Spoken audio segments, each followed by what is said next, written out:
Welcome to the Best Video Editing Laptops Awards show, where I will be rewarding each of these video editing laptops with exactly what they deserve. Links to all of these video editing laptops will be in the description below. Let's go. The GOAT, Apple MacBook Pro M4. I've been using the M4 MacBook Pro for my video editing projects and it's absolutely crushing it. The performance is insane. It handles 4K editing in Premiere Pro with 0 drop frames, even with color grades and effects applied. What really blew me away is how the M4 chip makes video editing in iMovie up to 8x faster than Intel MacBooks and 2 times faster than the M1. Battery life is stellar at up to 18 hours, which means I can edit all day without hunting for an outlet. The neural engine in the M4 is also 3 times faster than the M1 for AI tasks like enhancing photos and removing background noise from videos. For video editors like me, this is simply the gold standard. Shut up and take my money. MSI Titan 18HX AI. Holy smokes, the MSI Titan 18HX AI is an absolute beast that made my wallet cry but my rendering times disappear. The combination of the Intel Core Ultra 9 285HX processor and RTX 1590 GPU with 24GB VRAM delivers desktop-level performance that crushed everything I threw at it. The 18-inch mini LED display with 3840 to 2400 resolution is breathtaking. I measured a peak brightness of 762 nits in HDR tests, making it perfect for color grading. Gaming performance is ridiculous too.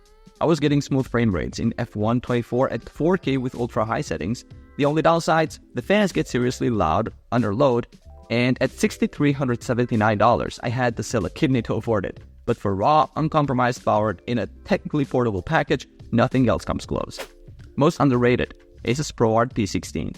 I've been testing the Asus ProArt P16 for a month now, and I'm shocked more creators aren't talking about this laptop.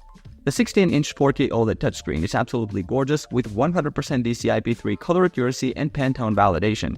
My video color grading has never been more precise. The AMD Ryzen AI 9AGX 370 processor paired with the RTX 4070 GPU handled my 4K video projects like a champ. And I was even able to play Cyberpunk 2077 at 60 FPS on ultra settings when I needed a break. Battery life is impressive too. I got over 10 hours when using just the integrated graphics, which is remarkable for a Windows laptop with this much power. The virtual Asus dial pad made timeline scrubbing in Premiere Pro much more intuitive than traditional shortcuts. At $2,699, it's not cheap, but it's significantly less expensive than comparable options while delivering nearly everything a video editor needs. Best bang for your buck. Lenovo Yoga 7 2-in-1 14. I've been testing the Lenovo Yoga 7 for a couple of weeks now, and I'm seriously impressed with what you get for under $1,000. The build quality is fantastic with that solid aluminum chassis that feels way more premium than the price suggests. Battery life is a real highlight. I easily got through full work days without reaching for the charger. The AMD Ryzen processor handles everything I threw at it, from multiple Chrome tabs to video editing tasks without breaking a sweat. The keyboard is super comfortable for long typing sessions, though I did find the touchpad a bit clacky. My only real complaints are the slightly underwhelming display, which isn't as bright or color accurate as I'd like for video work, and it's a tad on the heavier side for a 14-inch convertible. Biggest letdown, Dell XPS 13. I had such high hopes for the Dell XPS 13, but after using it for a while, I can't help but feel disappointed. While the OLED display is absolutely gorgeous with vibrant colors and deep blacks, almost everything else about this laptop left me wanting more. The performance seriously lags behind competitors at similar price points, and the keyboard with its flatter keys made typing a frustrating experience. The power button placement is a nightmare. I accidentally shut down the laptop multiple times just by handling it. Battery life is decent, but nothing special compared to rivals. For a premium laptop that costs this much, I expected better than downward-firing speakers and limited port selection. Dell really dropped the ball on what used to be the gold standard for ultra-portables. The Overachiever, Asus ProArt PX13. The Asus ProArt PX13 absolutely blew me away during testing. This little powerhouse packs incredible performance into its compact frame. I was editing 6K video on the go without major issues thanks to the Ryzen AI 9 processor and RTX graphics. The 3K OLED touchscreen is simply stunning with perfect color accuracy that made my video editing work a joy. I love the versatility of the 2-in-1 design. I found myself for sketching and note-taking with the pen. The aluminum build quality is rock solid, though at just over 3 pounds, it's still light enough to carry anywhere. Battery life has surprised me too, about 11 hours of regular use and 5 hours for Photoshop sessions. My only complaints are the 60Hz refresh rate and the fan noise when pushing it hard. Looks cool, does nothing. MSI Creator Z16. I've been testing the MSI Creator Z16 and man, it looks slick with that gunmetal gray exterior and badass MSI logo. Opening it up reveals a gorgeous mini LED backlit keyboard and impressive 16-inch QHD+ touchscreen that will definitely turn heads at the cafe. But despite marketing itself as a creative powerhouse, it falls frustratingly short in actual performance. The steep price tag doesn't match what you get, while it handles basic tasks fine. The limited GPU options and lackluster battery life make it a disappointment for serious creative work. The fans also get ridiculously loud when pushed, making it awkward to use in shared spaces. It's basically a middling laptop trying to sit on the fence between creative work and gaming without excelling at either. Trying too hard. Asus Vivobook S15. I've spent some time with the Asus Vivobook S15, and while it's marketed as an AI-powered Copilot plus PC, the AI features feel completely gimmicky and underwhelming. The laptop packs a Snapdragon X Elite processor that delivers decent performance, but the whole AI angle feels like a desperate marketing ploy. The 15.6-inch OLED display is genuinely gorgeous, with vibrant colors and sharp resolution, making it great for content consumption. Battery life is impressive, but the speakers produce weak, disappointing sound that ruins the entertainment experience. If you're buying this for the AI features, you'll be disappointed. They are the least interesting thing about this laptop, and you'd be better off just using web-based AI tools on any computer. Samsung Galaxy Book 4 Edge. Most innovative.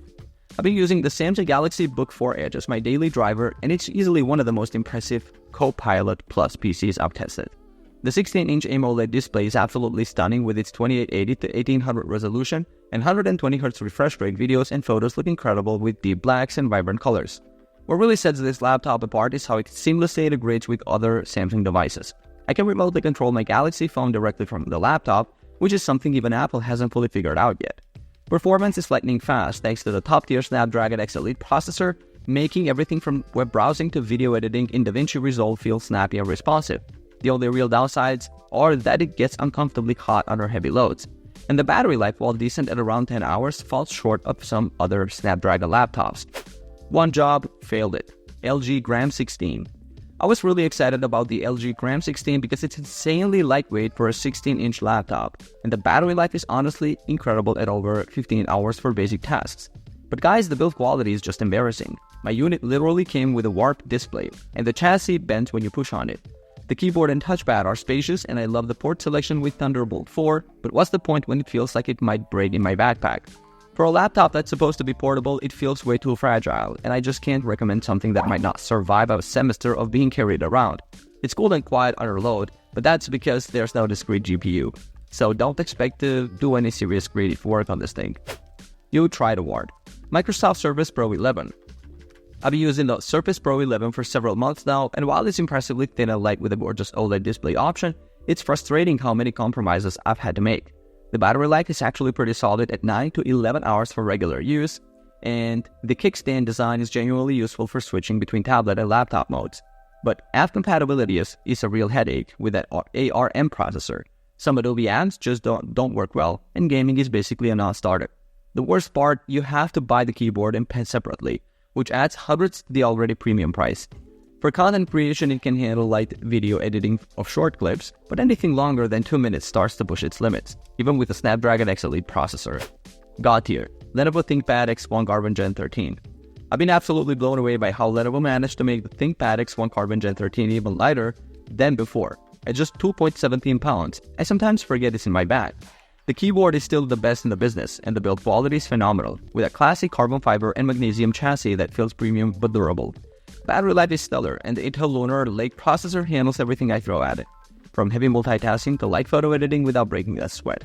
The 1080p webcam and microphone setup is surprisingly good for video calls, which is crucial for a business laptop.